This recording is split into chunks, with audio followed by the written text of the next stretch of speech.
युद्ध नहीं करोगे मनुष्य? ताऊ कहते हैं जो चीज प्रकाशित होती है वो दिव्य होती है और दिव्यता को प्रणाम किया जाता है, उस पर प्रहार नहीं किया जाता।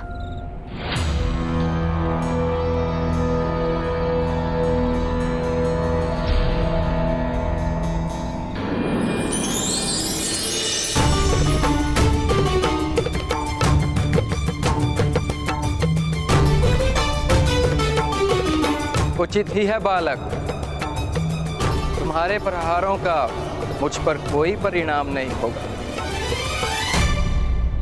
मैं भगवान वरुण का सेवक और जलाशयों का स्वामी यक्ष,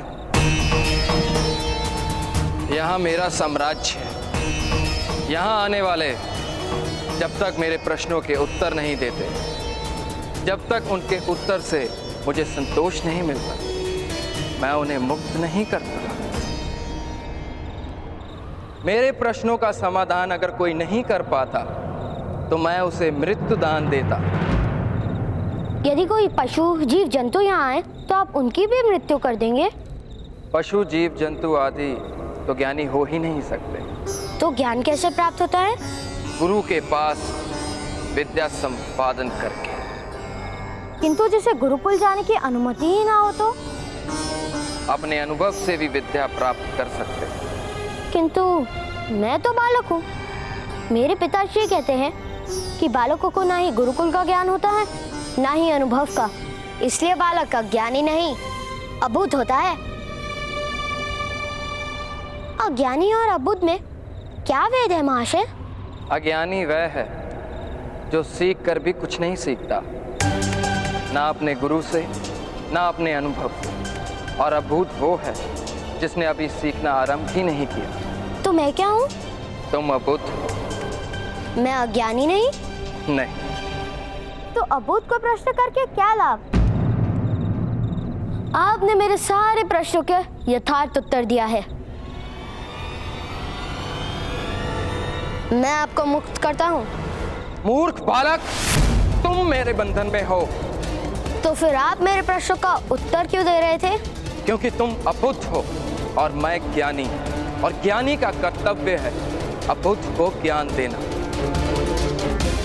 किंतु इसका अर्थ ये नहीं कि तुम मुक्त हो जब तक तुम मुझे पराजित नहीं करोगे। अबुद्ध तो प्रश्नों से ही पराजित हो सकता है। यदि आप मेरे 3 प्रश्नों का उत्तर नहीं दे पाए तो आपको पराजय स्वीकार करनी पड़ेगी। पराजय ही नहीं, मैं तुम्हें 2 वरदान भी दूंगा। तो पहला प्रश्न, कुछ लोग ब्राह्मण क्षत्रिय और कुछ लोग वैश्य सूत बनकर क्यों जन्म लेते हैं? ये बहुत ही सरल है। प्रत्येक मनुष्य अपने कर्मों का फल अगले जन्म में प्राप्त करता है। पूर्व जन्म में जो पाप करता है वो वैश्य और सूत बनकर इस जन्म में सेवा करता है, और पूर्व जन्म में जो पुण्य करते हैं वो ब्राह्मण और क्षत्रिय बनकर इस जन्म में सेवा प्राप्त करते हैं। पाप और पुण्य क्या है? किसी को पीड़ा देना पाप है, किसी को सुख देना पुण्य। तुम मुक्त नहीं हो पाओगे बालक। अब तीसरा प्रश्न, यदि ब्राह्मण क्षत्रिय ये सत्य जानते हैं तो पीड़ा देकर पाप क्यों एकत्र कर रहे हैं? क्या आने वाले जन्म में वैश्य और सूत बनने का प्रयत्न कर रहे हैं?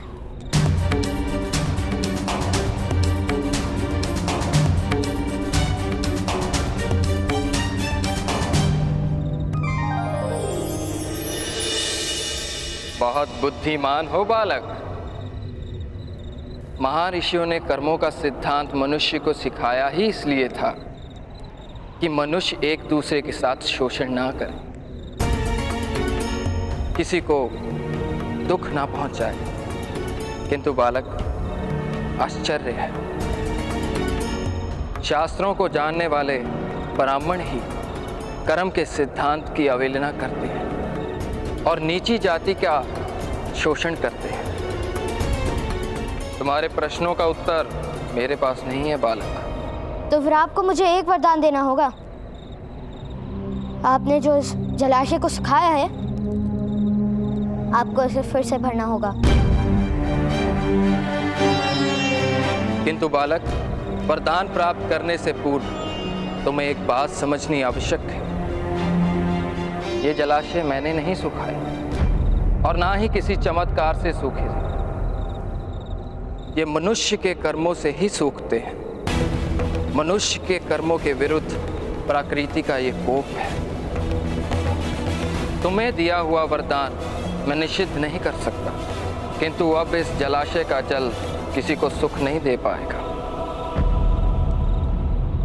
ये सत्य जानकर अपना वरदान प्राप्त करो।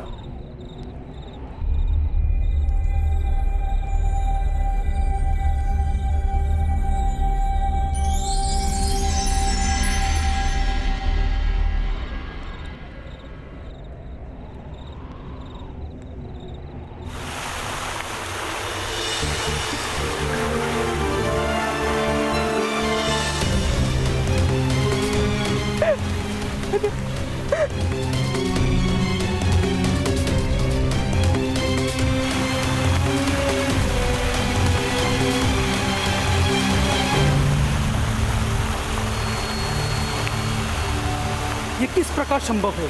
जल की ध्वनि आ रही है। क्या बालक के बलिदान ने जल देवता को प्रसन्न कर दिया?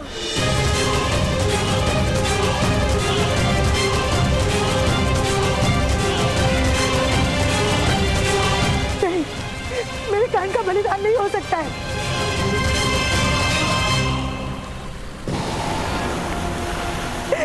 कान, पुत्र कान। राधाश्री, माता को उत्तर दीजिए, प्रमाण दीजिए कि आपकी मृत्यु नहीं हो सकती। राधाश्री, पुत्र कान।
स्वस्थ हो ना? अब इतना जल पी लिया है, 3 दिन तक जल नहीं पीना पड़ेगा।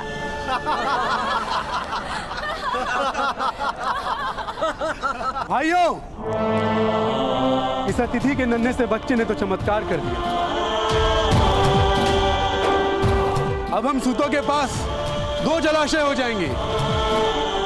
इसे तो पूरे गांव की ओर से भेंट मिलनी चाहिए।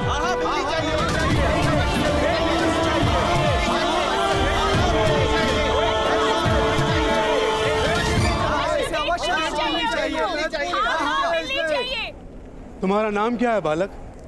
कर्ण। मेरे भ्राता कर्ण।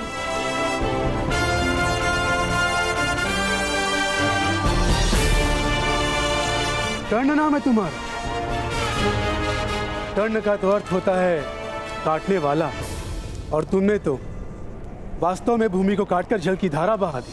वत्स कर्ण, हम सभी तुमसे बहुत पसंद हैं, इसलिए सूत समाज की ओर से तुम्हें एक कुआं भेंट करते हैं। आज से इस कुएं पर तुम्हारा अधिकार होगा और हम सभी इसे कर्णकूप के नाम से जानेंगे।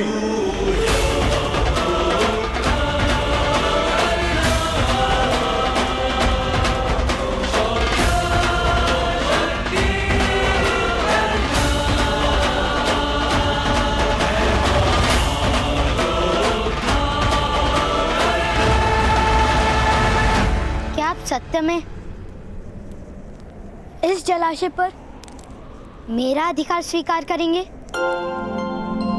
तो मैं उस अधिकार से इस जलाशय को दान में देता हूं।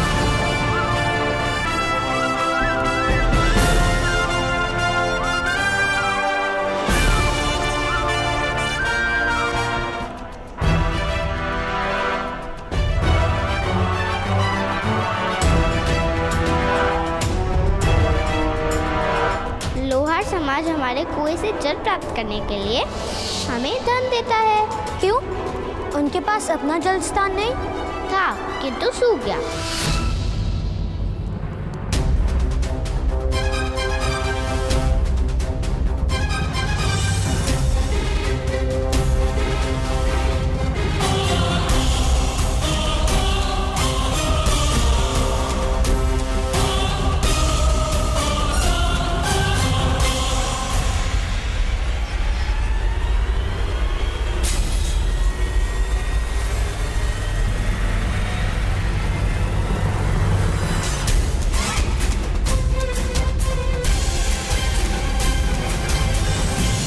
लोहार महोदय, क्या आप मेरा दान स्वीकार करेंगे? असंभव!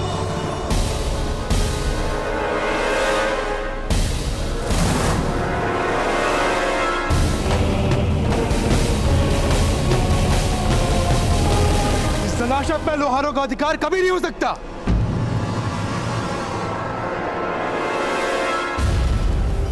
तुम्हें अपना दान निश्चित करना होगा। महोदय, मेरे पिताश्री कहते हैं दान निश्चित नहीं किया जाता, फिर चाहे वो स्वयं का ही क्यों ना हो। इससे दान का अपमान होता है और ये जल देने में हमारे समाज का अपमान होता है। जीते जी हम ये अपमान कभी नहीं सहेंगे। अपमान किस प्रकार का महोदय? जल पर तो सबका अधिकार है ना? जल पर सबका अधिकार होता है, किंतु जलाशय पर सबका अधिकार नहीं होता। समाज की व्यवस्था पर प्रश्न कर रहे हो तुम। नहीं, अबुध है मेरा पुत्र, व्यवस्था और न्याय का अंतर नहीं समझ सकता। तो समझो, समाज की व्यवस्था में ही न्याय है। किंतु ताऊ, आपने तो कहा था कि न्याय जीवन दान देता है। ईश्वर का न्याय जीवन दान देता है, क्योंकि ईश्वर का न्याय करुणा से जन्मा है। मनुष्य का न्याय लालसा से जन्मा है। वो केवल मृत्यु या पीड़ा दे सकता है और कुछ नहीं। और शास्त्रों में लिखी व्यवस्था पर प्रश्न उठाना विरोध होता है। विद्रोह ही तो सामर्थ्य का प्रमाण होता है।